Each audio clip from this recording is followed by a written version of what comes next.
Truth Revolution. Welcome to Truth Revolution. This is where faith and reason meet. I am Pastor Dave. That's Pastor Jeff. We're from Revolution Church in Salina, Kansas. And this is May 2017. We meet at 10 a.m., 11:30 a.m., and 5 p.m. That's right. If you listen to this at a later date, you have to check our website, rebo.church. Rebo.church. Rebo.church, right? You can also come to truthrevolution.tv. That is our radio show's website, truthrevolution.tv. Because we want a truth revolution. We do. Today, we're talking about a great topic. Normally, we do science, logic. Today, we're going to talk about something pretty important. Don't you think, Dave? Sure. It's not going to be something stupid like you always do, is it? Do I do stupid things? Sometimes, maybe. Well, let's see. Let's see if I'm stupid. Because we are talking about stupid people today. It's possible that I'm stupid. And we're going to check it out and see. I actually, I had snakes when I was growing up as pets. There's your problem right there. You think that's stupid?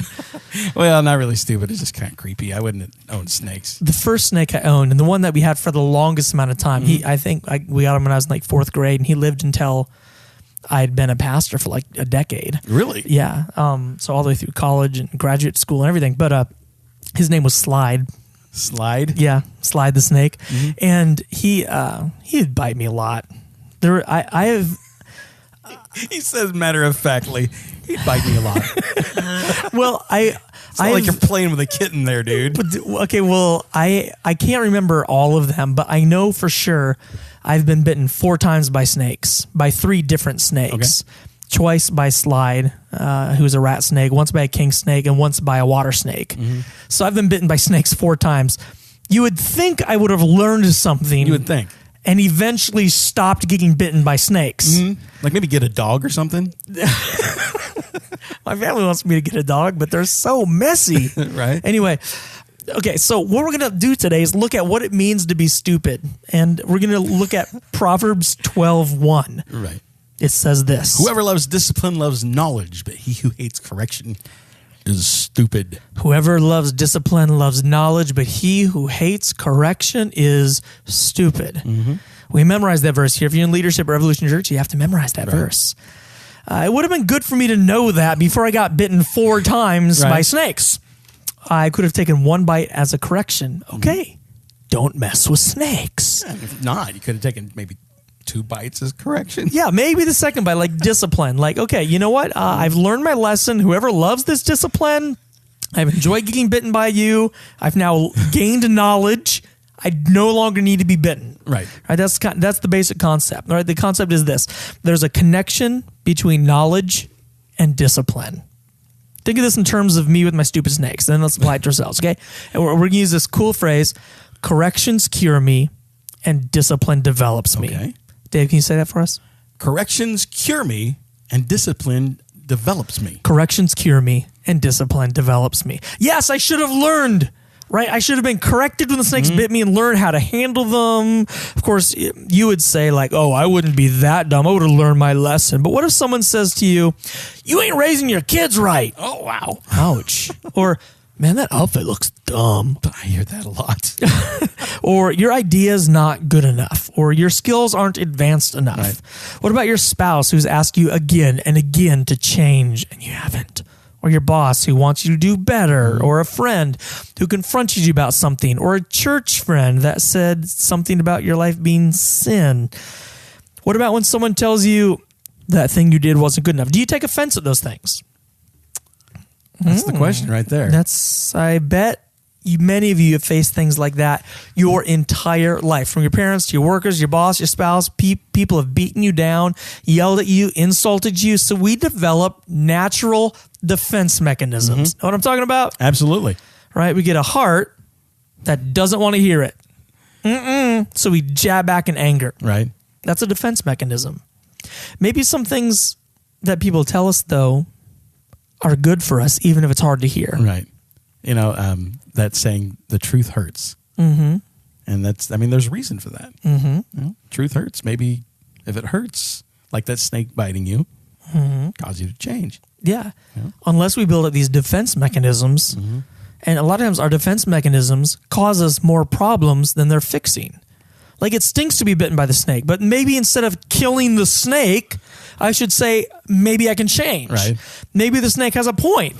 Leave him in his cage. Right? Or leave him outside. Corrections cure me. Discipline develops me.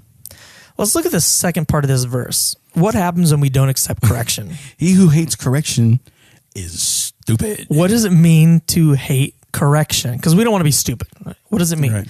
Well, the Hebrew word for hate there is literally to hate.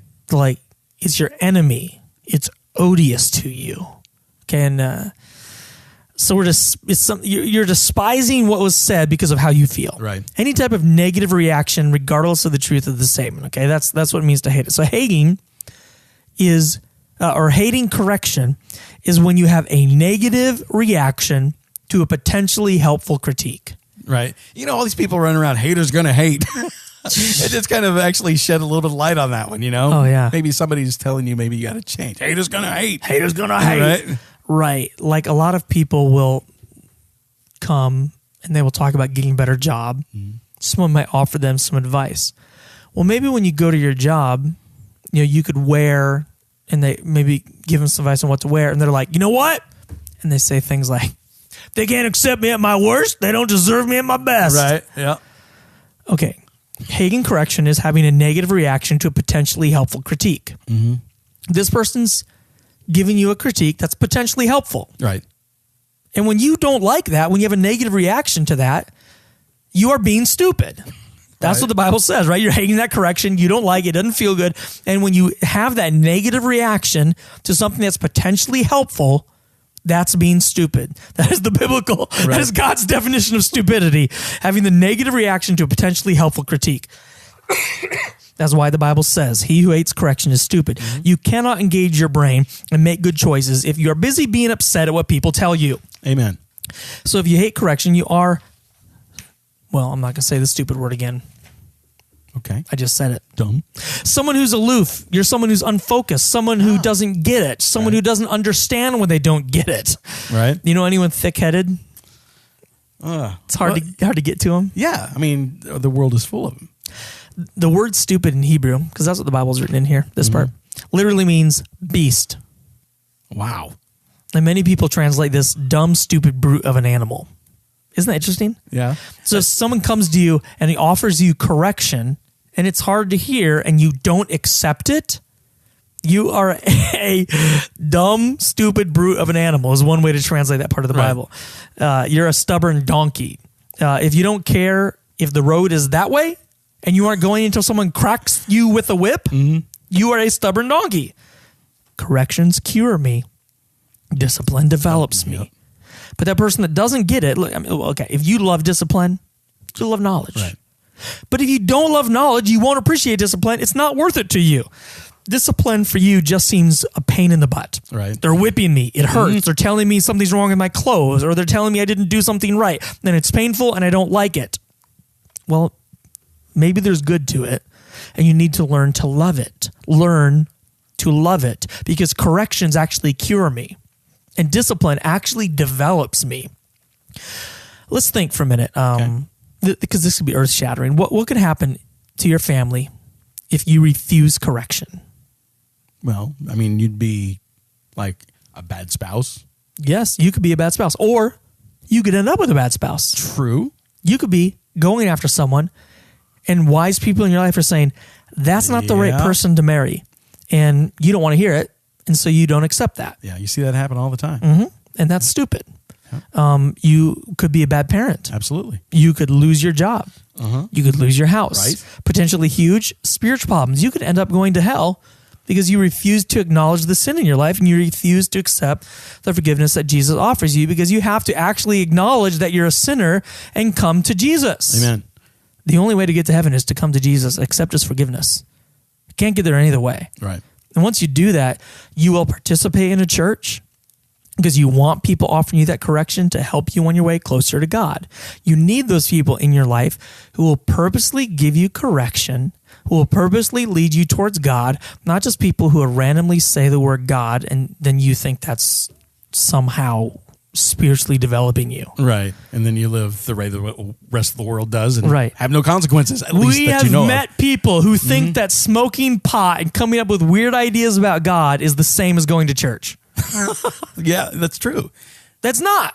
It's not a group of people who come around you, who get to know you deeply, who say, here's what's going on in your life. You tell me what you want to change, then we'll hold you accountable to get closer to God in that area. That's... Let me rephrase that, because I'm saying not what you said was true, but what you said about us knowing people that said that. That is true. Yes. I just want to make sure people didn't misunderstand me. Oh, right. We know people who think that's spiritual Right. growth, but that doing drugs or just even having random conversations with people is not actual spiritual growth. It takes accountability. It takes people speaking into your life in a way that Proverbs 12:1 matters. Whoever loves discipline loves knowledge, but to get discipline that produces knowledge requires a community that speaks that discipline into your life. Right. This is potentially huge. I mean, this stuff can be offensive. What is God calling you to change or to do differently? These are heaven and hell consequences. Right.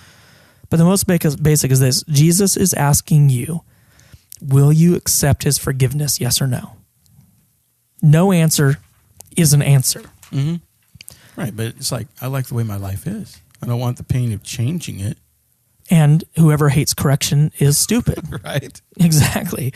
This is why we can't just ignore this stuff. I want you to picture Play-Doh.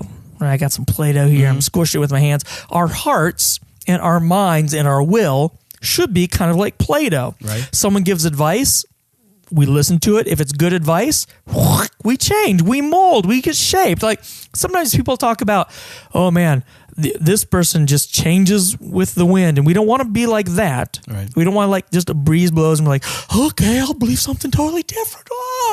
No, Right. but Need to be anchored. we want to be anchored, but we want to be pliable.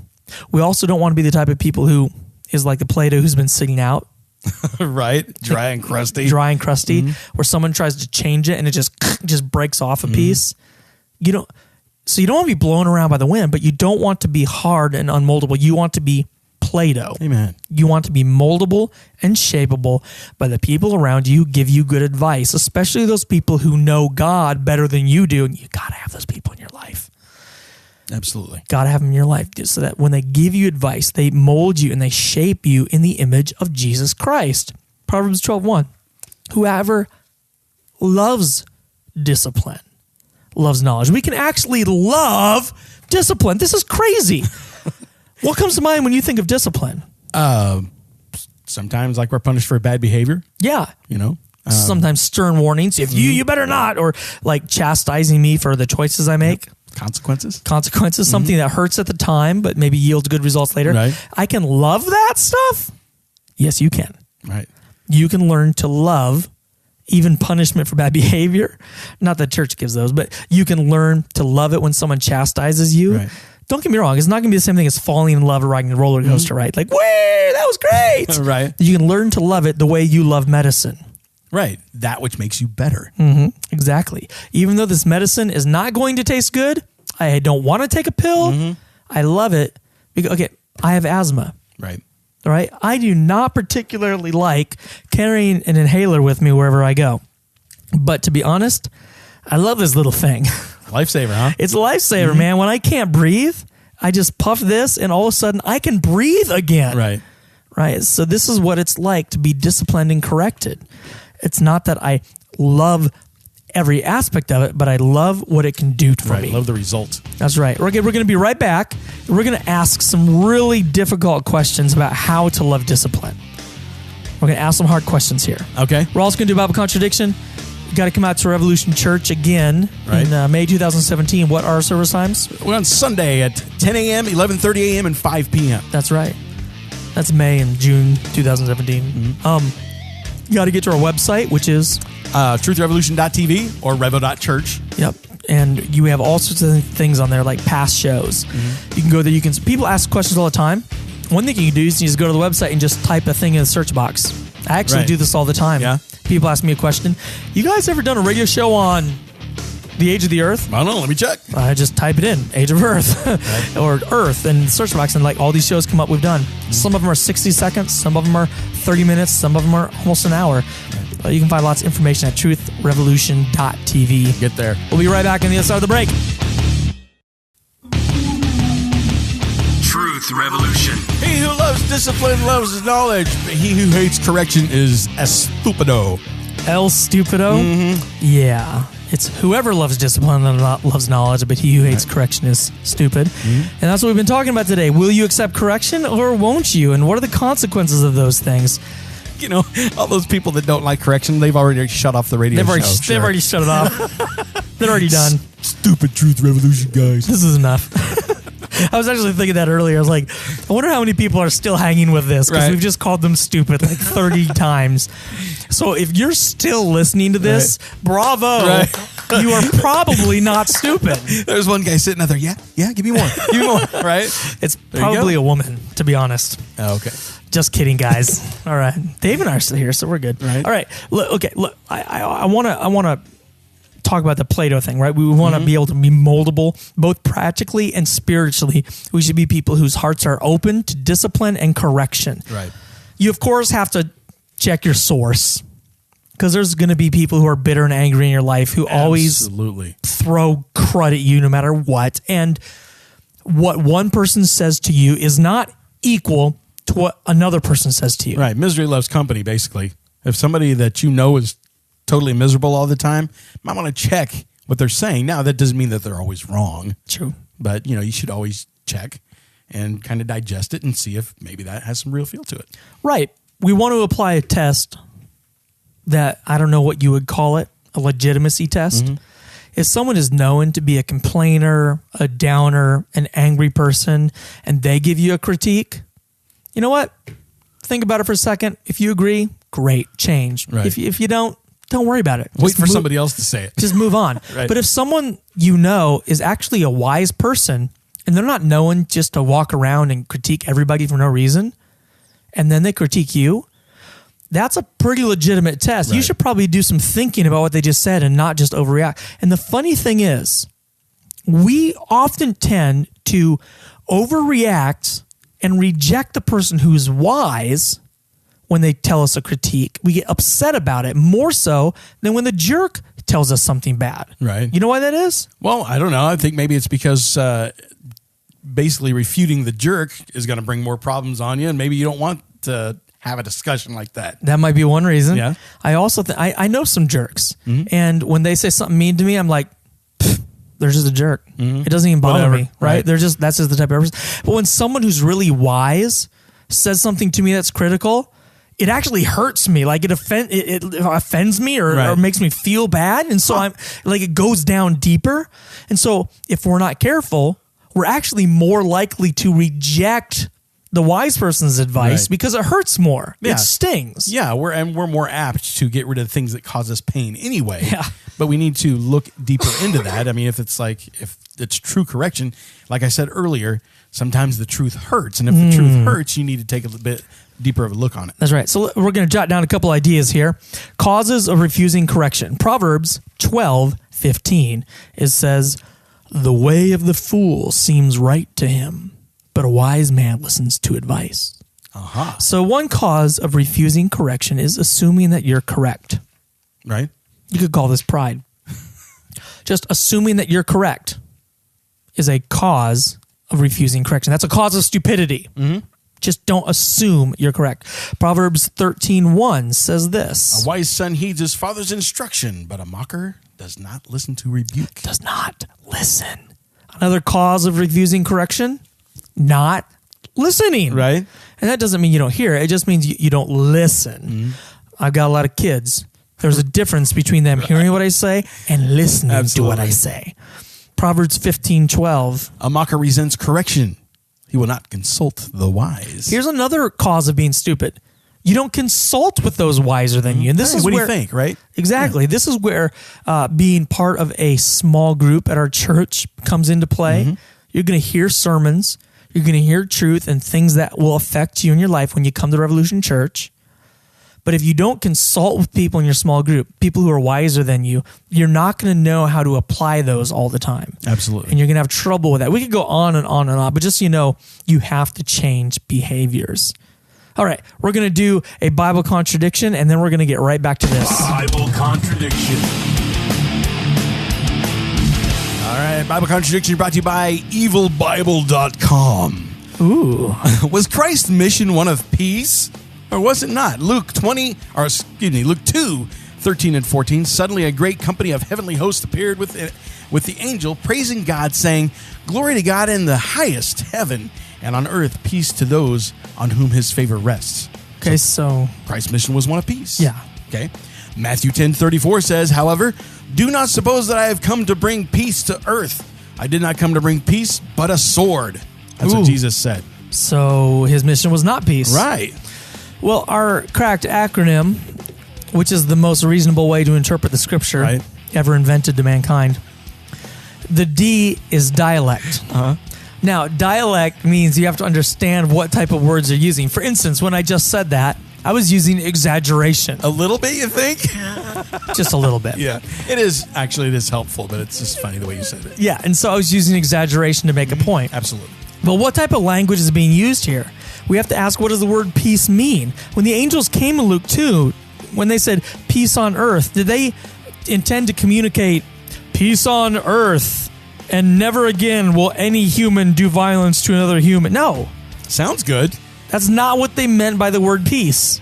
Just a few verses later, so the context, Simeon prophesies over the young Jesus and says, I have peace now. They're talking about internal peace. Yeah. They're talking about peace between God and man for those who accept him. That's the type of peace they're talking about.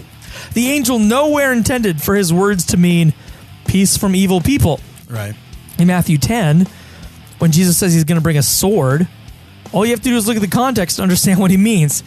He's not bringing violence or asking his followers to do violence. No, just read the next paragraph. Again, this is the context. Matthew chapter 10, verses 35 to 37. "I have come to turn a man against his father, a daughter against her mother, a daughter-in-law against her mother-in-law. A man's enemies will be the members of his own household. Anyone who loves their father or mother more than me is not worthy of me." Right. It's about choosing God over other humans. Jesus isn't saying, I want you to use swords. He's saying, I want you to choose me. And the result of choosing me will be that people use swords against you. That's what he means. Right. That's what he means by families are going to divide against each other. When he says, I come to bring a sword, he's saying, I'm coming and I know what's going to happen because I come. I know what I'm asking you to do. It's not a contradiction at all. Jesus did bring peace between us and God, and he did bring a sword to those of us who believe in Jesus, because sometimes people will reject us or even kill us. Right. That's the answer for our not a Bible contradiction today. Bible contradiction. It's being called the not a Bible contradiction now. That's awesome. We should change the name of it. That's good. Stonewall Jackson, you ever heard of him? Wasn't that Confederate general? It was the Confederate general. His nickname was Stonewall. He got it during the war. After General Bernard Bee's brigade had been routed, he shouted to his men, "Yonder stands Jackson like a stone wall." He's trying to get his troops rallied up. And the name stuck, Stonewall Jackson. Right. Did you know that before the war, though, his nicknames were Tom Fool, No, I didn't know that. Square Box because of his big old feet, and Old Hickory. Yeah. Right? He was a hypochondriac.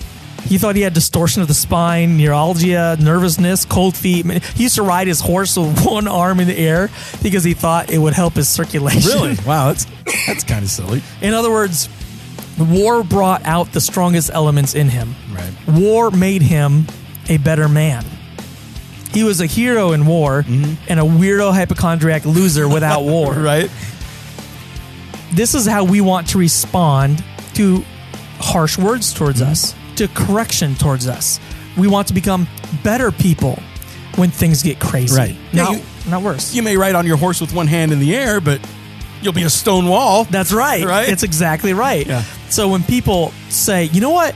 You totally screwed that up. All right. You know what? Thanks for telling me that. I appreciate that. And so, wow, you just accepted correction. And now you will become Stonewall Jackson. We want to listen more. We want to accept correction from people. We want to love the correction. Corrections cure me. Discipline develops me. Amen. Proverbs 15:12 says, a mocker resents correction. He will not consult the wise. So find wise people. Consult with them. Ephesians 5:21 says, submit to one another out of a reverence for Christ. Sorry, my tongue got wrapped around my teeth. So develop a willingness to submit to people. Amen. A guy named Bridges, he says, the submission of the will is the only road to Christian attainment. Wow. Learning to submit your will to God Absolutely. and to other people develops you. Corrections cure me. Discipline develops me. Proverbs 11:2 says this. When pride comes, then comes disgrace. But with humility comes wisdom. Have plenty of humility. Be willing to lower yourself and listen to others. Right. Proverbs 15:31 says the similar thing. He who listens to a life-giving rebuke will be at home among the wise. You want to be at home among the wise? You want to walk into a room full of wise people Right. and everyone's like, man, this is your home, bro. Then seriously, you need to listen more. Amen. He who listens to a life-giving rebuke will be at home among the wise. But here's the one that is probably the most important. The best way to look at discipline is to look at the consequences of it. Whoever loves discipline loves knowledge, but he who hates correction is stupid. So consider the result of being corrected, which is knowledge, and the result of ignoring it, which is stupidity. Corrections cure me and discipline develops me. Discipline can do great things. So do you still own a snake, Jeff? I want to know. I do not own a snake at present time, no. He got wise. I'm not saying I won't. Oh. Anyway, thanks for listening to Truth Revolution. Thank you for all of those of you who share this on social media. If you're willing to call people stupid, you can share this one. Right, yeah. Thank you for all of those of you who give to the show. We are facing a financial tightness right now. Yeah, a little bit. So if you want to help us out, that would be greatly appreciated. You can donate to Truth Revolution at Revolution Church. You just give straight to Revolution Church. Make sure everybody knows it's for Truth Revolution. We'd love to have you out to Revolution Church as well. Come on out and join us no matter what you look like.